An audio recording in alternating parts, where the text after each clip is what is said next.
Shalom. Kebenaran hari ini tanggal 26 Desember 2022 berjudul Tidak Sebanding. Allah yang menciptakan langit dan bumi, yang mempunyai segala kuasa, kemuliaan dan kerajaan, kebesarannya tidak terhingga, melampaui yang kita pikirkan dan kita duga.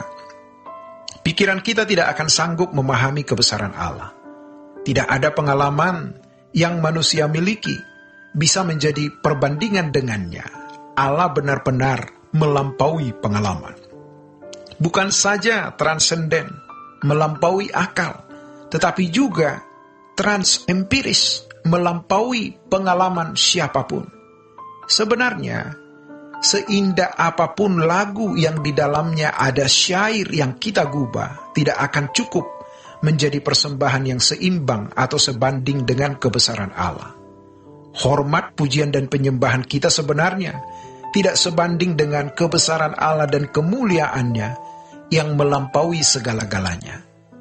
Yang tidak terduga itu, peninggian, pemuliaan namanya, pengagungan namanya, tidak sebanding dengan kenyataan keberadaan Allah yang melampaui segala-galanya yang tidak terduga. Jadi, kalau kita menghormati Allah hanya dengan nyanyian kata-kata pujian penyembahan, itu belumlah cukup. Walaupun nyanyian yang kita nyanyikan indah sairnya, indah vokalnya, penghormatan kita kepadanya setinggi-tingginya, tetapi belumlah sebanding sebenarnya. Allah di dalam kesabaran dan pengertiannya menerima persembahan pujian kita. Seiring dengan perjalanan waktu dan bertumbuhnya kedewasaan rohani dan bertambahnya pengalaman kita menghayati kedahsyatan kebesaran Allah, maka kita akan mengerti bahwa Allah tidak terhingga. Pujian penyembahan kita seindah bagaimanapun, setulus-tulusnya, tidak akan sebanding dengan kebesaran dan keagungannya. Bagaimana kita bisa meningkatkan sikap hormat kita untuk paling tidak melebihi mendekati keagungan dan kebesaran Tuhan, sehingga hal itu benar-benar memuaskan hati Allah dan memenuhi yang dikatakan di dalam Matius pasal 22 ayat 37 sampai ayat 40. Kasihilah Tuhan Allahmu dengan segenap hati, segenap jiwa, segenap akal budi, dan kekuatan. Kalau kita dengan rendah hati mempercayai kebenaran ini dan menerimanya, hidup kita tidak mungkin tidak diubahkan. Hal ini hendaknya tidak menjadi wacana saja di dalam pikiran atau kata-kata, tetapi juga kita jalani, kita pergumulkan. Seperti yang kita semua tahu dan percaya, mestinya juga kita menerima bahwa Allah yang menciptakan kita, semua yang menjadikan kita ada. Dari tidak ada menjadi ada. Bapa juga yang telah menebus kita dengan darah putra tunggalnya yang ditumpahkan di bukit Kalvari. Mestinya kita bukan milik kita sendiri tetapi milik Tuhan. Bagaimana kita bisa hidup sebagai milik Tuhan dan menempatkan diri secara benar dan memberikan penghormatan kepada Allah secara patut, walaupun itu tidak akan pernah sebanding dengan kebesaran dan kemuliaannya. Ini yang harus kita lakukan.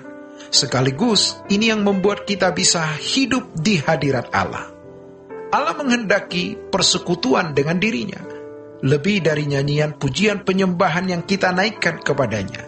Allah menghendaki persekutuan dengan dirinya, persekutuan setiap saat, sehingga di dalam hidup kita, kita hanya memiliki ruangan di mana Tuhan memenuhi ruangan itu. Itu yang dapat kita lakukan. Paling tidak, mendekati keagungan kemuliaan Allah atau makin sebanding dengan kebesarannya. Kita harus memiliki hanya satu dunia, dan dunia itu adalah Tuhan. Sehingga kita hanya memiliki satu ruangan di dalam hidup kita, dan ruangan itu adalah ruangan Tuhan, agar bisa bersekutu dengan Tuhan setiap saat, dimanapun dan kapanpun. Inilah yang Allah kehendaki lebih dari kebaktian yang kita lakukan, yang di dalamnya kita bisa memuji, memuliakan, dan menyembah Allah. Persekutuan dengan Allah haruslah persekutuan yang benar-benar menyenangkan hati Allah. Jangan bersekutu, tetapi kita menyakiti Dia. Jangan mempersilahkan Tuhan Yesus masuk di hati, tetapi tidak memperhatikan perasaannya. Itu menyakiti Tuhan. Sama seperti seorang pria yang membawa atau meminang seorang wanita menjadi istri, tetapi ternyata setelah menjadi istri justru disiksa, diperdaya. Faktanya, tidak sedikit hal ini terjadi. Betapa jahatnya pria-pria seperti ini terhadap sesama. Tidak boleh begitu. Apalagi terhadap Tuhan. Jangan kita mempersilahkan Tuhan masuk di dalam hidup kita, tetapi kita tidak menyenangkan hatinya. Allah menghendaki persekutuan dengan kita, karena memang untuk itulah Allah menciptakan manusia dengan keadaan segambar dengan dirinya, memiliki pikiran dan perasaan. Dengan pikiran dan perasaan manusia bisa memproduksi, membuat kehendak. Kehendaknya itu haruslah menjadi persembahan setiap saat yang berbau harum dan menyenangkan Tuhan. Jadi bukan hanya pujian dan penyembahan pada hari-hari kebaktian, tetapi pikiran dan perasaan kita terus-menerus memproduksi kehendak, keinginan yang menyenangkan hati Allah. Hal itu sebuah keniscayaan. Persembahan yang bisa kita lakukan sebagai tanda hormat kita kepada Allah adalah memproduksi setiap saat kehendak yang bisa menyenangkan hati Tuhan. Di situ sebenarnya penghormatan kita terhadap kebesaran Allah akan lebih sepadan dibanding dengan hanya menyanyi, memuji Tuhan, dan saat-saat tertentu kita puasa atau memberikan persembahan dalam berbagai bentuk. Demikianlah kebenaran hari ini.